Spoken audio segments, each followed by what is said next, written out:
Hello guys, welcome back to my channel. It's me again. So pasensya na kayo guys, ako mamarinig ko dyan umiiyak na bata kasi sa kapitbahay namin yarn. So for today's video is mag-makeup tayo for low budget lang. Siyempre kailangan natin iipit yung hair para professional. So yung una kong ginagamit pala is serum from Lyko. Ambitious. So, kuha lang ako ng konti. Kasi maliit lang naman yung face ko. Tapos, i-apply ko lang siya.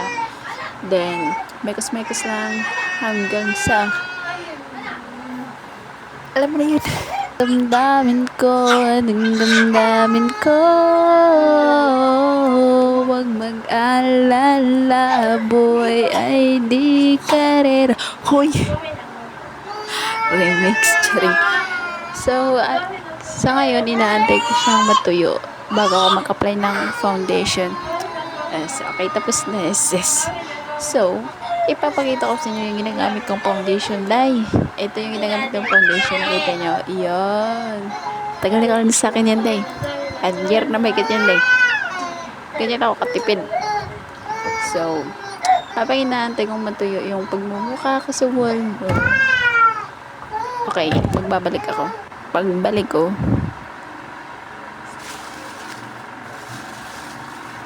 so tapos ako maglagay ng foundation. Then ano ba susunod? Ipapakita ko sa inyo yung ginagamit ko sa brows ko. Itong from Drawing. Yung magkabilang dulo, yung isang dulo is brush, then yung sa isang dulo naman is yung pangkilay. So, hindi ka na mahihirapan maghanap ng mga brush. Katulad ko, kapag naghahanap ako ng brush, naku, Diyos ko Lord. Grabe. Ito yung tamang brush lang. Siyempre, kailangan natin magamit yung salaminday. Kasi kung wala salaminday, yun itsura natin. Then, tapos ako mag-brows. Then, sunod ko is yung eyeshadow. Itong palette na to is bawang bili ko to. Pero, mura lang to, day. Basta may eyeshadow. Charing. Then, gamitin ko lang yung color parang dark brown. Ito, ipapakita ko sa inyo. Ayan. Ito ba kulay niyan, guys? Charing. For the go. At syempre gagamitin ko yung maliit na brush. Pero alam nyo guys, hindi ako sanay sa sa maliit na brush. Gusto ko yung kinakamay kasi parang hindi ako comfortable, parang hindi siya nabiblend ng maayos. Yes, that's true. Tama yung narinig mo. Okay. So, ito na nga.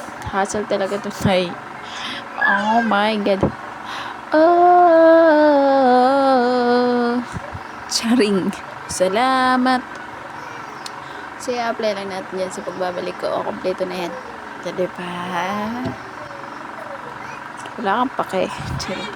So, itong palit naman, pumunta ka na sa akin to. O, diba nakikita mo, paubos na yung iba. Yung shimmers na lang yung yung mas marami. So, ito naglalagay ako ng shimmers dyan. Siyempre, naglalagay ako dyan mismo sa sa gitna. Ayan, pak. Minumulto ko ng damdamin ko. Diba? So, next natin is magmamaskara na tayo. Siyempre, tapos ako mag-curl ng aking eyelashes. So, this is the final look. Wow, candy yarn. Bye mo.